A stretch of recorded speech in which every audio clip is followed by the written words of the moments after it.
No Mas meu você Instagram, tem uma marca também. Tem uma marca de... Na pandemia, eu tenho depressão bipolar tipo 2. Então, é uma doença que é muito difícil de lidar, cara. Muito difícil, assim.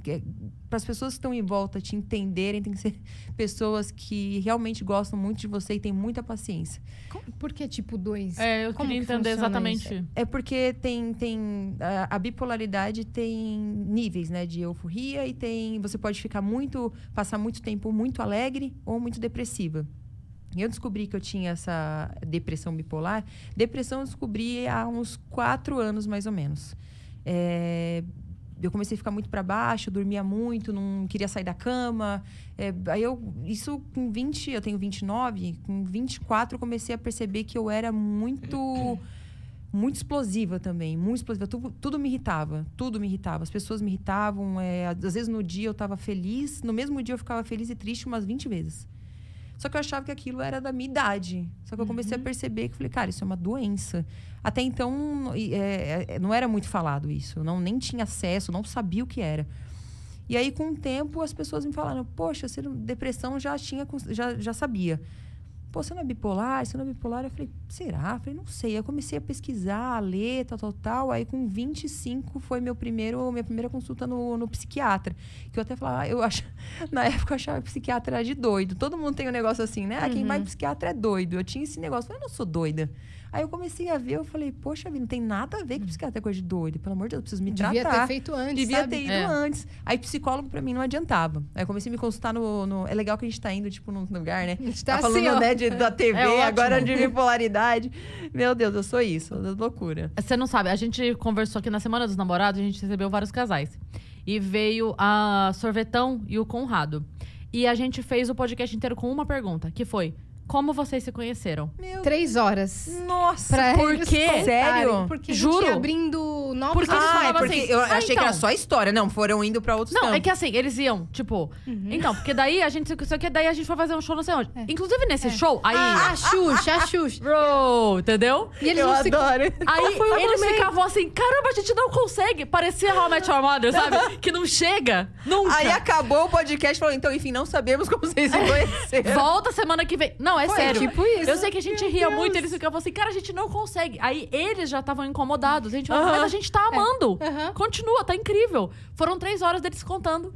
E eles só responderam essa pergunta. Aí eles chegaram, a gente falou... A gente ama essas ramificações, Como né? vocês se conheceram? E aí teve uma hora que eu até falei, gente, é um podcast de uma pergunta só. E eles, cara, eu não acredito, a gente não consegue responder. A gente Gente ama do assim. céu, mas eu sou assim... Prossiga. Mas é maravilhoso. Na vida, maravilhoso. quando uma pessoa começa com um assunto comigo, eu falo 30 coisas, depois eu volto no primeiro assunto que voltou no último, a pessoa fala, calma, aonde você tá? O que você tá falando? O meu áudio WhatsApp, você não se entende nada. Onde eu te perdi, né? Meu Deus! Eu parei 3 quadros atrás. Eu não tô... Eu fico mal comigo mesma, depois eu não me entendo. Eu falo, eu não sei nem que o assunto, onde era mesmo. A gente... O importante é voltar no assunto inicial. Então pode continuar E se a indo. gente Tá esquece bom. alguma coisa, a galera do chat grita. Faltou falar tal coisa, eles lembram. Tá. Você foi diagnosticada. Diagnosticada aí com 25, já passei algumas crises, tinha algumas crises de vontade de quebrar tudo, de vontade de quebrar a casa. Às vezes eu queria só quebrar a cozinha inteira. Eu falei, gente, isso não Do nada? Do nada. Eu falei, isso não é um ser humano, não. Eu falei, só um bicho. Eu falei, o que é isso? Eu falei, meu Deus, preciso me cuidar. Aí fui no psiquiatra e ele conversou comigo umas 2 horas, me explicando o lance químico, né? O que falta de química, o que chega com dificuldade no meu cérebro para eu ter todo esse problema, esse sentimento. Então, ele me explicou de uma forma bem racional, tentei entendê-lo ali. E aí, aceitei um tratamento. Então, desde os 25 anos, me medico. Se eu não tomar remédio, o meu convívio social é impossível. Não consigo, não adianta. Eu não consigo conviver com pessoas. Então, o uso de remédio... E o difícil é que o meu organismo ele se adapta muito fácil aos remédios. Então... Tem que trocar. Tem que trocar toda hora. E a adaptação para um novo tem vários efeitos colaterais. Então, assim, às vezes me causa enjoo, às vezes fica mais irritada. Às vezes eu percebia que eu não tinha muitos amigos, que eu, às vezes, tinha rompantes de raiva. E eu não conseguia entender o que causava isso. Às vezes, as pessoas não conseguiam ficar perto de mim. Porque eu tinha isso. Eu falei, poxa, quero me tratar, quero ser uma pessoa melhor. E fui buscando autoconhecimento, fui buscando tratamento. Então, hoje, continuo trocando de medicação. Além da medicação, tem outro tipo de tratamento? Não, então, eu sempre busco, hoje, estudar muito as pessoas, assim. Eu tento olhar para as pessoas de um modo diferente, tentando vê-las de uma forma... como se fosse um raio-x, assim, tentando entender as atitudes dela, baseando nas atitudes que eu já tive, sabe?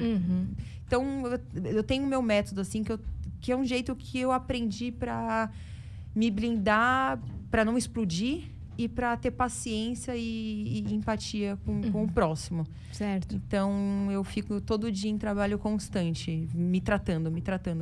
Mas eu tenho gatilhos, assim, também, tenho coisas que eu tenho que me controlar muito. Eu tenho muita vontade de falar as coisas também. A alimentação influencia nesse tratamento? Ou atividades complementares, tipo esporte? Sim, atividade física.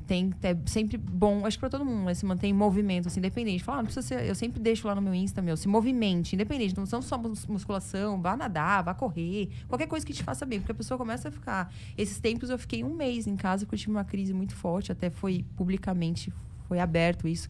As pessoas ficaram muito preocupadas, assim. Eu chorei muito nos stories, porque eu já não estava aguentando. Escrevi abertamente para as pessoas que eu já tive várias vezes vontade de tirar minha vida. Eu deixei isso bem claro para as pessoas, porque às vezes elas olham ali pelos stories e minhas fotos, acham que minha vida é perfeita. Falam, nossa, ela é linda, ela é isso, eu tenho dinheiro. Assim, as pessoas criam uma visão de você que nem existe, assim, às vezes. Então, eu deixei aberto ali para as pessoas. Tem muita gente que em casa... se baseia, acha que a vida dela é uma merda, porque acha que a sua é boa demais, e fala, nossa, eu nunca vou ter uma vida igual a dela, olha a minha vida, que bosta. Aí fica se afundando. Se comparando e se afundando. Então, eu mostrei ali que eu sou uma pessoa normal, que eu choro, que eu brigo com a minha mãe, que eu tenho as minhas crises, que eu tenho uma doença, que eu me cuido, que eu tomo remédio, se eu não tomo, eu não consigo sair da cama. Eu sou uma pessoa de gente como a gente. E também deixar um alerta para quem tem isso, às vezes tem vergonha de expor, ou vergonha de se tratar. Isso faz todo sentido. As pessoas... Porque para quem precisa e tem vergonha de se assumir, ver alguém que ela admira, que fala abertamente disso, é como, né? É um alívio do tipo assim, cara, mas eu não preciso ter vergonha disso, eu não preciso ter vergonha de mim, eu posso dizer que eu sofro, eu posso dizer que eu choro.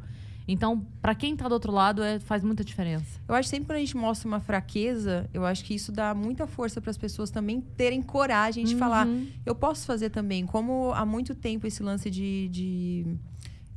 do abuso, né, que eram feito com as mulheres, que ocorria, muitas mulheres ficavam muito caladas, elas tinham vergonha, elas sofriam um abuso físico, mental, qualquer tipo. E elas sentiam vergonha de expor. Eu acho que hoje tanta mulher grande da mídia colocando que foi abusada quando pequena, conseguindo colocar para fora, eu acho que a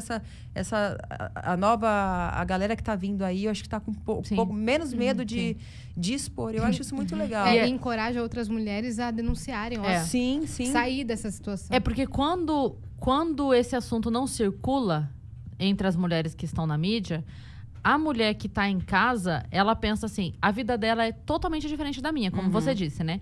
Então, se eu digo que eu sofri qualquer tipo de violência, psicológica ou física, eu estou me distanciando mais ainda daquela pessoa que tem a vida que eu quero viver. Sim. Então, se eu assumir que eu tenho este problema, eu tô mais distante ainda da vida perfeita daquela pessoa. Sim. Quando a pessoa vai e fala, não, eu passo por isso, ela fala, opa... Então, de repente, eu sou mais próxima dela do que eu pensava. Sim, de repente, não existe esse abismo que eu achava que tinha entre as nossas vidas. Eu reforço todo dia, deixo aqui, aproveitar aqui, muita gente escutando. Não se compare, não ache que a vida de ninguém é perfeita. Isso não existe. Não existe vida plena, plenitude. Ou você tem problema familiar, ou você tem algum problema com você, uma questão psicológica, ou você tem um problema financeiro. A gente também passa problemas financeiros. Acho que essa pandemia foi difícil para todo mundo. Então, assim, deixar as pessoas... Porque esse problema de se comparar tem causado um problema psicológico em muita gente. Principalmente lance de corpo. Nessa pandemia, eu usei um remédio, quetiapina, que eu ganhei 10 quilos. E eu acho que esse movimento de aceite o seu corpo como tem que ser, tá tão forte também, que eu sempre mantive assim, corpo na academia, babá, porque eu vim da época do pânico. E a gente sabe como era aquela era, né? Hoje eu acho que um programa desse não teria mais o sucesso que teve. Eu acho que ele não se encaixa mais nos padrões, né, de hoje em dia. Mas naquela época, eu me cuidei, sempre me cuidei. Fui pra academia não para manter o corpo perfeito, mas para me exercitar. E minha mãe e meu pai sempre tiveram uma genética de serem muito magrinhos. Então, a minha família toda. Então, a minha dificuldade é ganhar peso. Então, eu sempre me exercitei muito. Vim nessa leva de me manter de academia e tudo mais. Mas, depois que eu saí do pânico, eu passei a comer tudo que eu gosto de comer, sem problema. Com o remédio que eu tomei por conta da bipolaridade e depressão, eu acabei ganhando 10 quilos. Uhum. Mas não foi um problema pra mim. Eu fui ótima, eu curti a minha fase, mas depois... Você se permitiu? Me permiti, tranquila. Não tive problema. Tive, como todo mundo tem, celulite. Como todo mundo tem, eu tenho estria também. Tenho tudo que todas as mulheres têm, normal.